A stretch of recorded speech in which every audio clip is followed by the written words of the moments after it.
Saudara yang kekasih, sebelum kita memulai aktivitas kita pada hari ini, terlebih dahulu kita berdoa.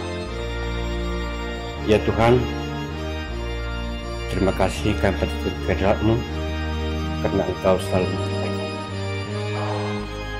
Pada hari ini Tuhan, kami telah mempersiapkan hati dan pikiran kami untuk mendengarkan firman. Berfirmanlah, serta ajarlah kami melalui Roh-Mu yang kudus, agar kami mampu menghayati seluruh firman-Mu dan melakukannya dalam kehidupan kami. Amin.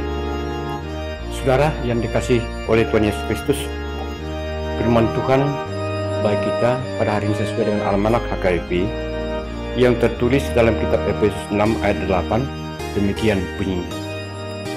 Kamu tahu bahwa setiap orang, baik hamba maupun orang merdeka, kalau ia telah berbuat sesuatu yang baik, ia akan menerima balasannya dari Tuhan.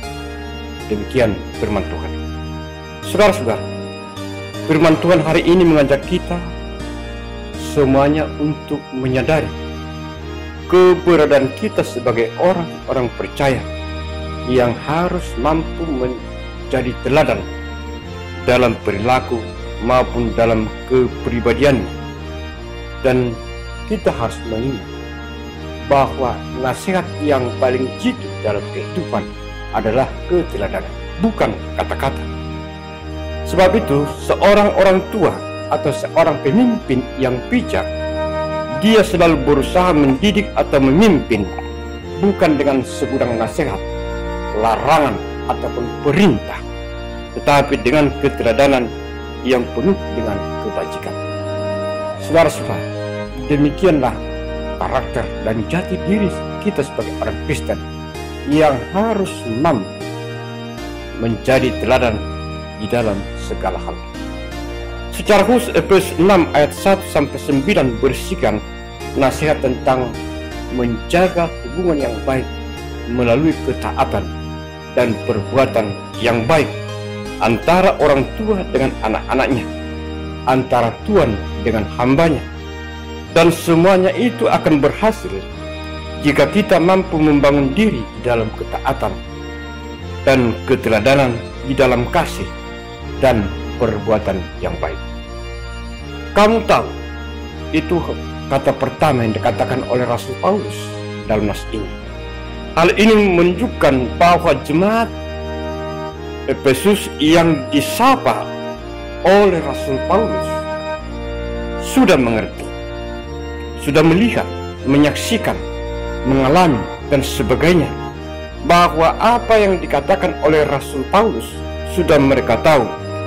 Dan di sini Paulus mengingatkan mereka, mengingatkan apa yang sudah mereka ketahui, supaya dilaksanakan di dalam kehidupannya. Kenapa mesti diingatkan? Supaya mereka tetap hidup pada jati dirinya yang sebenarnya, sebagai orang-orang yang sudah dipanggil Tuhan menjadi anak-anaknya.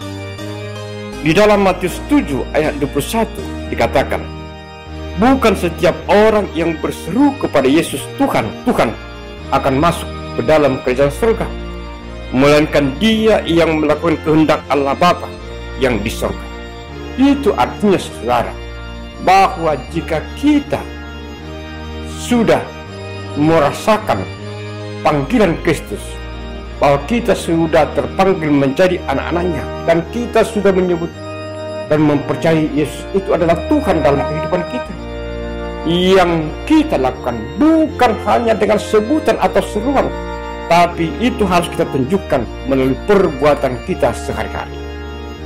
Semua orang, tidak terkecuali hamba atau orang merdeka, tuan atau pekerja, haruslah berbuat baik dan menjadikan perbuatan atau perilaku yang baik sebagai ciri khas kehidupannya. Artinya bahwa kehidupan kita sebagai orang Kristen mempunyai ciri khas yang dapat dilihat secara nyata oleh orang lain, yaitu kepribadian yang baik, yang hidup dalam kasih dan selalu berusaha menebar kebaikan di dalam segala hal.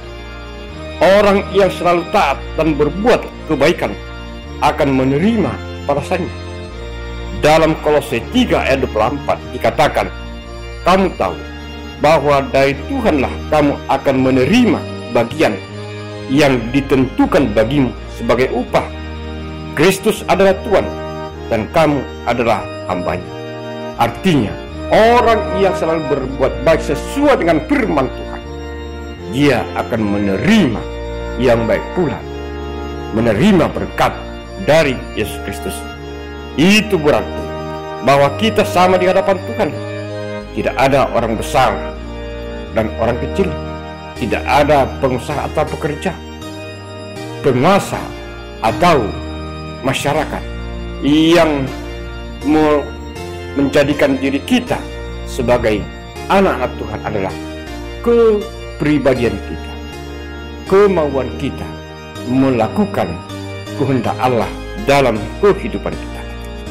Melalui firman Tuhan hari ini kita disapa serta diingatkan, yang pertama, pengaruh keteladanan dan ketaatan dan perilaku yang baik jauh lebih bermakna, jauh lebih bermanfaat dari kata-kata yang diatur sedemikian indah. Banyak orang mampu mengatur kata-kata yang indah-indah, tapi jika perilakunya tidak baik, semuanya itu tidak berarti sama sekali. Karena itu bersikapnya telah dalam keteladanan, bukan dengan pengaturan kata-kata yang penuh dengan retorika belaka. B. Membangun karakter melalui keteladanan dan contoh yang baik, bukan dengan lewat teori ataupun nasihat maupun wejangan-wejangan. C. Jangan sampai orang berusaha mengelak bertemu denganmu karena perilaku yang tidak baik. Sebab seseorang yang selalu berperilaku baik, dia akan memberikan kehangatan dalam setiap kehadirannya di tengah-tengah orang-orang yang dicintainya. Karena itu jangan sampai kehadiranmu membuat orang kecewa atau terhirim atas kedatangan, tapi jadilah orang yang memberikan kehangatan, yang memberikan pengharapan, yang memberikan sukacita di dalam setiap kehadiran.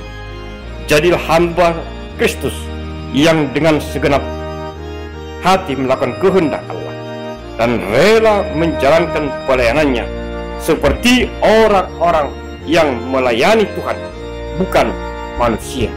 Efesus 6 ayat 6 sampai dengan 7. Yang terakhir, saudara, jadilah manusia yang selalu bersukacita. Jadilah orang-orang Kristen yang selalu bersukacita.